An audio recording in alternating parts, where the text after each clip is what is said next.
22 heures sur Télé Djibouti, très heureuse de vous retrouver pour la seconde édition de cette journée. Au sommaire de cette édition. Eh bien, nous verrons en matière de finances un nouveau fonds mondial pour financer la connectivité sur le continent africain.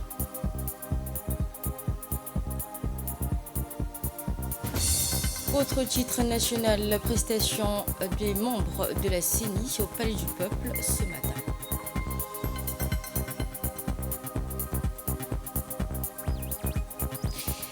Et enfin, nous terminerons sur la pépiline de l'UACOP qui parie sur l'énergie et la géostratégie de l'Afrique de l'Est. Bonsoir à vous, très heureuse de vous retrouver pour ce 22 heures.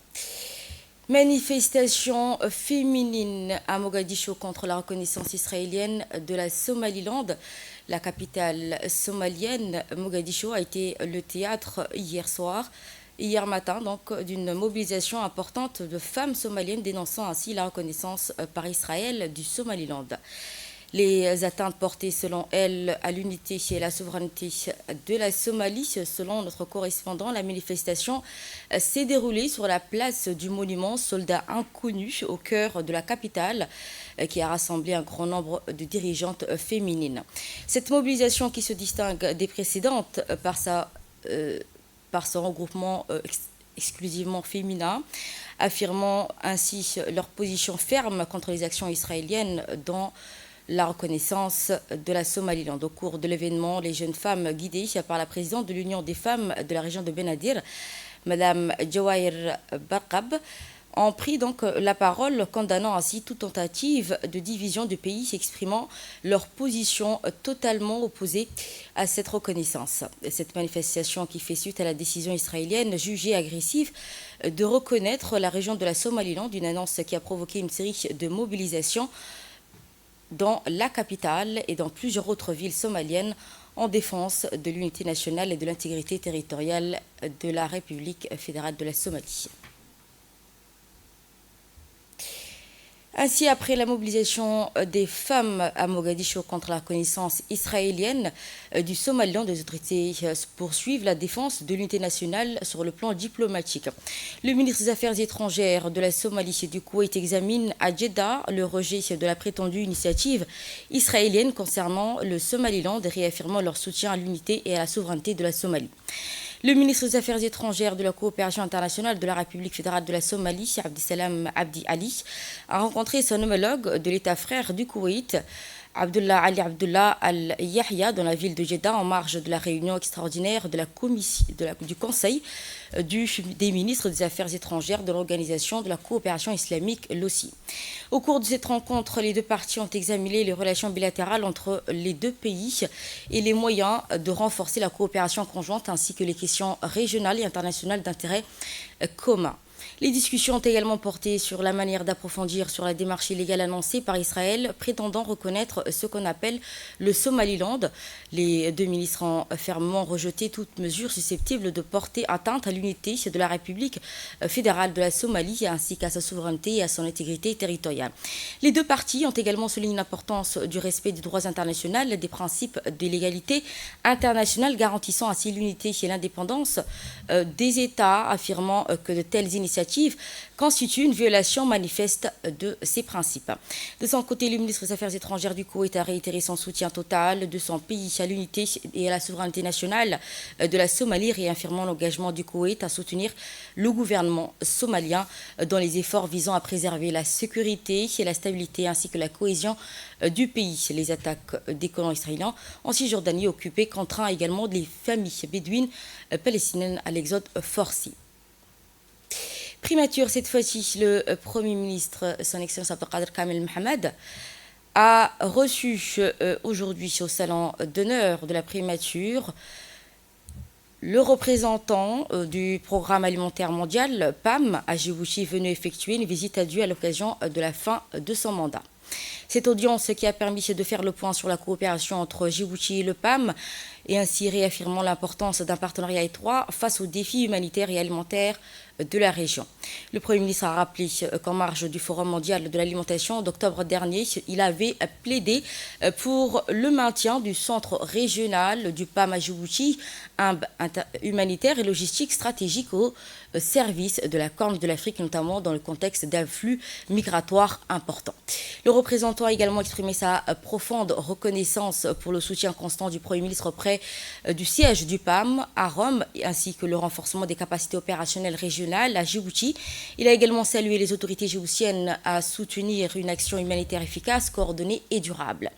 Les deux parties ont également souligné la nécessité de rester vigilants face aux contraintes budgétaires et aux coupes potentiellement qui pourraient affecter le programme humanitaire, convenant de renforcer les concertations pour anticiper les impacts et préserver ainsi les priorités essentielles. Et de là, nous allons à l'Assemblée nationale, où le président de l'Assemblée nationale de l'État, Mohamed Dileita, a reçu aujourd'hui Mme Cynthia Kerch, ambassadrice des États-Unis à Djibouti, accompagnée d'une délégation d'experts américains, notamment Marie Natalis, directrice générale de l'Autorité nationale de la sûreté et de la sécurité nucléaire radiologique, chimique et biologique. Ont également pris part à cette rencontre la première vice-présidente ainsi que le secrétaire général de l'Assemblée nationale. À cette occasion, Madame l'ambassadrice a exprimé sa gratitude au président de l'Assemblée nationale et a salué la qualité des opérations entre les autorités djiboutiennes et l'autorité américaine de préservation. Ainsi, c'est l'émission d'experts américains visant à renforcer les capacités nationales et appuyer ainsi les mécanismes de contrôle et d'assurer le respect par Djibouti de ses engagements internationaux, notamment ceux de l'Agence internationale de l'énergie atomique. Les experts ont présenté les contours de leur mission et apporté ainsi des éclairages techniques sur la radioprotection.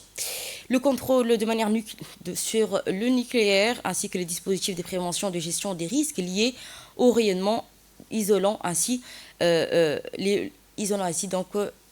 leur côté l'engagement des équipes locales. Finance, cette fois-ci, le ministre de l'économie et des finances, Ilyes Moussa Douale, a reçu aujourd'hui en audience officielle M. Jiang Jing Wang, directeur général du Centre de coopération multilatérale pour le financement et du développement en visite à Djibouti. Ainsi, cette initiative de multilatérale visant à promouvoir les investissements de haute qualité dans les infrastructures et la connectivité des pays en développement en respectant ainsi les standards des institutions financières internationales. Son action encourageant l'adoption de ces normes par les investisseurs et partenaires financiers afin d'assurer la durabilité et l'impact socio-économique des projets financés. Au cours de cette rencontre, les deux parties ont présenté la structure et la stratégie ainsi que les priorités de cette agence qui examinera les perspectives de coopération pour les programmes de développement des infrastructures de Djibouti, notamment les secteurs de connectivité, des transports et de l'énergie. Les discussions ont également porté sur les différentes modalités de partenariat, y compris le statut d'observateur de la mise en place d'une plateforme de collaboration prévue par l'instrument du gouvernement afin de coordonner et de renforcer les efforts communs. Nous allons au Palais du Peuple pour une prestation de serment. C'était donc ce matin, la cérémonie solennelle de prestation de serment des membres de la Commission électorale nationale indépendante, dite CENI, marquant une étape majeure dans le renforcement de la démocratie de l'État de droit. La cérémonie qui s'est déroulée en présence du président du Conseil constitutionnel, M. Abdi Ismail Hersi, entouré de ses proches collaborateurs, ainsi que l'ensemble des membres de cette nouvelle commission élue. Plusieurs autorités civiles et administratives ont également honoré cet événement d'importance nationale de leur présence, conformément aux dispositions légales et constitutionnelles. Les membres de la CENI ont prêté serment devant le Conseil constitutionnel, s'engageant solennellement à accomplir leur mission avec impartialité, intégrité et transparence dans le strict respect de la loi de la République. À l'issue de la prestation de serment, la cérémonie qui s'est poursuivie par le vote interne ayant permis l'élection du président de la CENI et de ses vice-présidents. Ce scrutin qui s'est déroulé dans un climat de sérénité, de responsabilité, de consensus a été adopté à l'unanimité par tous les membres de la commission. Le secrétaire général du ministère de l'Intérieur a pris part à cette cérémonie et présenté officiellement le déroulement du processus de vote, rappelant ainsi l'importance et le respect des procédures démocratiques institutionnelles.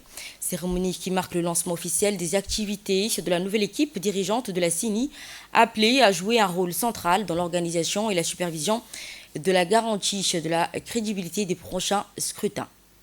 Les responsables présents saluent le bon déroulement de la cérémonie, ainsi réaffirmant leur attachement aux principes démocratiques de paix sociale, à la stabilité institutionnelle du pays. À l'ICBA, cette fois, pose de la première pierre du futur filiale, ainsi que plusieurs locaux. La région de l'ICBA a franchi une étape majeure dans son développement économique avec la signature d'une convention et la pose de la première pierre de 20 locaux commerciaux, un projet structurant à dynamiser l'économie locale. La cérémonie qui s'est tenue au siège du Conseil régional sous la présidence du ministre du Commerce et du Tourisme, Mohamed Oussama Dirié, en présence de nombreuses autorités administratives et politiques, ainsi que des partenaires financiers. La convention a été signée entre le président du Conseil régional de l'ICBA, Chalmaki Hassan Alalé, et du directeur général de la Banque pour le commerce et de l'industrie de la mer Rouge, M. Sébastien Allon. Ainsi, la BCI finance intégralement ce projet qui s'inscrit dans une vision de développement économique durable au bénéfice des populations locales. Économique de notre région. Pose de la première pierre des 20 locaux commerciaux financés par la Banque commerciale de l'industrie n'est pas un acte isolé. Elle s'inscrit dans une vision claire, cohérente, ambitieuse, portée par le Conseil régional d'Ali-Sabié, celle de bâtir une économie locale, solide, inclusive, durable, au service du bien-être de notre population. Le Conseil régional s'est résolument engagé dans la construction de structures parrainées, capables de transformer durablement le visage économique de notre région. Ces infrastructures commerciales ne sont pas simplement des bâtiments. Elles constituent de véritables leviers de création d'emplois durables, l'encouragement à l'entrepreneuriat local, de la stimulation de l'activité économique. Je tiens à rappeler que la galerie marchande de 72 locaux commerciaux est aujourd'hui en phase de finalisation. Cette dynamique soutenue témoigne non seulement de la continuité de l'action du Conseil régional, mais également de la confiance renouvelée de nos partenaires. Et à l'issue de cette cérémonie de signature de convention et de pose de première pierre des 20 locaux commerciaux à l'ICBA, le directeur général de la Banque, Sébastien Allon, pour le commerce, ainsi est revenu sur l'importance de ce projet structurant le développement économique local et sur l'engagement de la BCI. On l'écoute. C'est un moment extrêmement important pour la BCIMR. Ce moment-là souligne notre engagement envers les institutions publiques. Comme vous le savez, la BCIMR est une banque qui a beaucoup œuvré pour le développement des infrastructures publiques à Djibouti, depuis longtemps poussé les investissements de l'État pour des vraies raisons et avec des vrais succès. Et on en est extrêmement fiers. La BCIMR, c'est aussi une banque qui est très attachée au développement du secteur privé. Et ce qu'on fait aujourd'hui, Monsieur le Président du Conseil régional, Monsieur le Préfet, Monsieur le Ministre, c'est aussi d'aider les commerçants à s'installer, à prospérer, à se développer. Et je suis d'accord avec vous, nous allons continuer encore et encore à soutenir le développement du commerce. Ainsi, ce projet qui va contribuer à la création d'activités économiques et à l'amélioration des conditions de vie des populations dans le cadre d'un renforcement de l'initiative privée. En écoutant le préfet. Je voudrais ici évoquer l'importance qu'est rêvée cette journée aujourd'hui, parce que les banques en général, c'est une première, je pense, qu'ils accordent des prêts pour le conseil régional. Donc, il y a eu une première l'année dernière avec la Banque Salam qui a accordé un prêt pour réaliser des infrastructures structurantes, je vais dire, parce que ça permet aux conseils régionaux d'avoir un impact direct sur le développement de la région. Je salue ici mon ami Charmaké parce qu'il faut qu'il y ait un locomotive, et c'était le locomotive pour permettre d'attirer à ce que aussi le banque ait confiance, parce qu'un projet, quand on soumet à un banque, ça demande de la confiance, ça demande un travail de patience. Et là, le projet qu'il a soumis était un projet, je suis certain, bancable. Si aujourd'hui les banques ont eu confiance, c'est que le projet était bancable. Et je remercie le directeur général de la BCI, maire, pour avoir eu confiance au projet qui a été soumis par le président du conseil régional de la région d'Addis Abeba. Certainement, ce n'est Ainsi, refermant ses discours officiels, le ministre du Commerce et du Tourisme, Mahmoud Samadirié, a salué cette initiative porteuse d'opportunités économiques pour la population de Hassan Diop. On l'écoute. Avec un immense honneur et une grande satisfaction que je prends la parole aujourd'hui à l'occasion de cette cérémonie de pose de la première pierre du projet de construction de 20 locaux commerciaux dans la ville d'Addis Abeba. Ce projet s'inscrit pleinement dans une vision de développement économique local durable. Comme vous le savez, Aska est une zone à fort potentiel. Ce projet n'est pas seulement une construction de bâtiments, mais un investissement dans le progrès, la stabilité et l'espoir. Nous tenons à exprimer notre grande gratitude à la Banque BCI dans l'accompagnement financier. Notre souhait est que la continuité de ces dynamiques soit portée par les enfants de cette terre, des femmes et des hommes qui ont toujours eu la vocation d'initier les bonnes choses et d'inspirer les autres par leur engagement. Aska a toujours été une terre d'opportunités pour le génie et les esprits libres et innovants, un espace ouvert à tous. Par leur leadership, leur sens élevé de l'intérêt général, ils ont aussi créé un cadre favorable, rassurant, efficace, permettant la concrétisation de cette initiative porteuse de développement économique et social pour notre belle ville. En tant que ministre du Commerce et du Tourisme, je réaffirme l'engagement total de mon département à accompagner ces projets jusqu'à son aboutissement et à poursuivre ses efforts visant à faire d'Addis Abeba un pôle économique régional dynamique et prospère. Et je vous emmène à Abu Dhabi où le ministre de l'Énergie chargé de ressources naturelles, M. Ali Bidi, a pris part à Abu Dhabi aux travaux de la 16e session de l'Assemblée de l'Agence internationale pour l'énergie renouvelable, dit IRNA. Cette rencontre mondiale qui a ouvert ses travaux dimanche dernier constitue la première réunion internationale sur l'énergie de l'année. Elle a rassemblé plus de 1500 participants, dont ministres, investisseurs, PDG, représentants d'organisations internationales, femmes et jeunes, venus de 171 États membres de l'IRNA. Placée sous le thème l'énergie au service de l'humanité, les énergies renouvelables pour une prospérité partagée. L'Assemblée qui vise à définir les priorités de coopération internationale pour un avenir énergétique durable. Le ministre de l'Énergie, Salih Bidi, a représenté la République djiboutienne à la tête d'une délégation comprenant l'ambassadeur extraordinaire et plénipotentiaire auprès des Émirats arabes unis et représentant permanent auprès de l'IRNA, M. Moussa Mohamed Ahmed, ainsi que le conseiller technique, M. Mahdi Wabri Hassan. Dans son intervention, le ministre a salué l'organisation des travaux Il a également souligné l'importance de cette session pour Djibouti.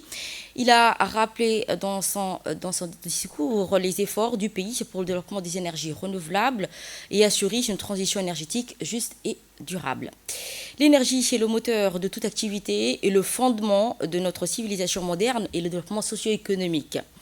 Conscient de ces enjeux, le gouvernement de Djibouti, sous l'impulsion de son Excellence Ismaël Margueli, le secteur énergétique est placé au cœur des priorités nationales. Notre pays dispose d'un vaste potentiel solaire, éolien, géothermique.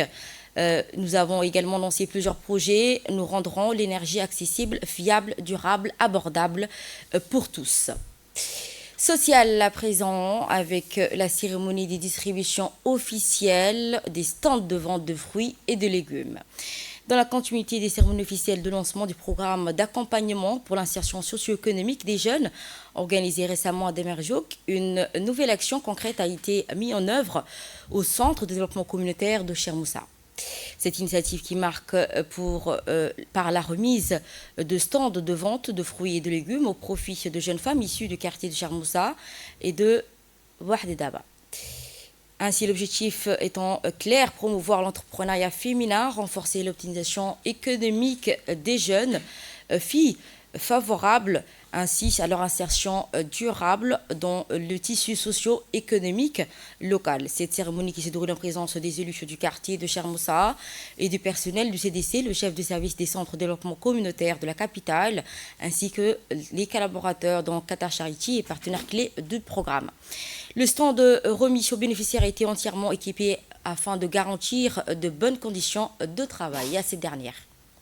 Donc, votre présence encore aujourd'hui parmi nous témoigne l'importance que vous accordez à cette action de solidarité. CDC de Chermoussa a bénéficié des stands de légumes. Cet stand contribuera aux activités de développement économique de notre communauté, Inch'Allah.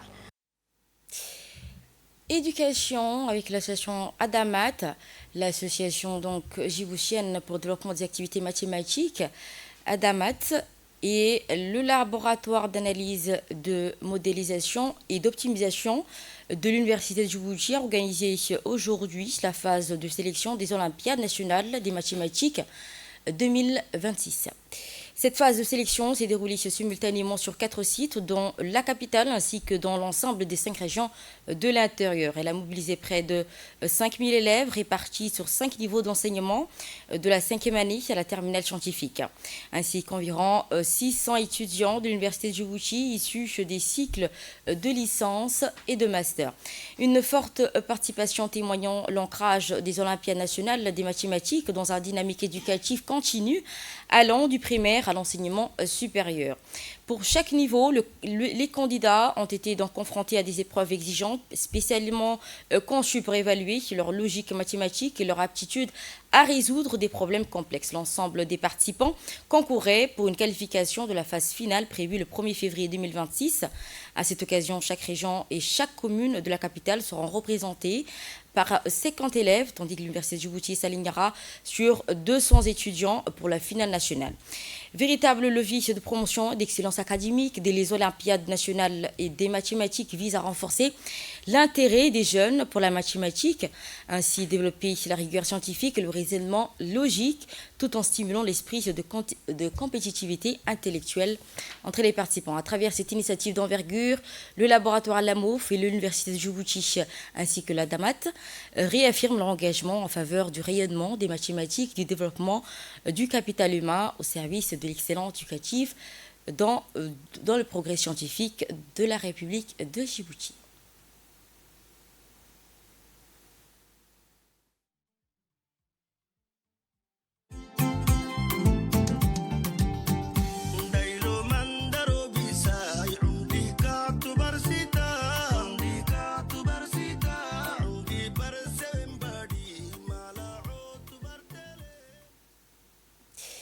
Et à l'issue de ces compétitions, je vous propose de suivre les ressentis des participants. Ici, dans la région de Dikil, nous pouvons être fiers. Nous comptabilisons aujourd'hui 571 candidats de la 5e année à la terminale jusqu'à la classe de terminale S, en passant par la 9e année, la seconde, la première S, et tous les cycles sont représentés. La force de cette édition réside dans sa diversité et son étendue géographique. Tous les lycées de la région du Dikil. Tous les élèves de l'école de base de la région de Dikil ont composé ce matin ce concours. Ce matin, lundi 12 janvier, l'Université de Djibouti a lancé officiellement la première phase de sélection des Olympiades nationales des mathématiques. Donc, cette Olympiade est organisée par le laboratoire d'analyse de modélisation et d'optimisation de l'Université de Djibouti en partenariat avec l'Éducation nationale et de la formation professionnelle à travers son association des enseignants de mathématiques, association Adamat. Donc, ce concours est lancé simultanément dans toutes les régions, dans la capitale et aussi dans les régions de l'intérieur. C'est un concours de grande envergure. Nous espérons bien sûr de réaliser également la deuxième phase qui se tiendra bien sûr le mois prochain, le 1er février 2026, et qui va coïncider également la Semaine nationale des mathématiques. Ce matin, notre établissement a l'honneur d'accueillir les concours de mathématiques des élèves du première, 5e année et des élèves du moyen, de collège, de 9e année et des lycées, seconde, première et terminale. Et ce concours regroupe tous les élèves, regroupe les élèves des secondes, des premières et des terminales. Donc, ces concours de mathématiques visaient à encourager l'excellence scolaire et à développer le goût des mathématiques chez les élèves. Tournoi interannexe IEG 2026 dont le coup d'envoi a été donné le 7 janvier dernier suit son cours. Le comité d'organisation du MJM RPP a le plaisir de communiquer les résultats des 2 dernières rencontres disputées aujourd'hui. Lors du premier match, l'annexe Chermoussa s'est imposé face à l'équipe de Bécavin sur un score de 2-0. Dans la seconde rencontre, l'annexe quartier 7 bis d'Amboulia a remporté la victoire avec une victoire serrée d'ailleurs face à l'équipe de Quartier 3 avec un score de 3-2. Ces 2 matchs se sont déroulés dans d'excellentes conditions, dans une ambiance marquée par la ferveur des supporters, le fair play et l'engagement exemplaire des jeunes militants à l'issue d'une rencontre où les responsables du club MJM ainsi que les responsables des équipes de Quartier 3, de Quartier 7 bis ont livré leur réaction, saluant l'esprit de sportivisme des jeunes. Et de là, nous passons à l'actualité hors de nos frontières, notamment en Palestine. Les attaques répétées des colons israéliens en Cisjordanie occupés provoquent un exode forcé des familles bédouines palestiniennes livrées à la violence et à l'impunité.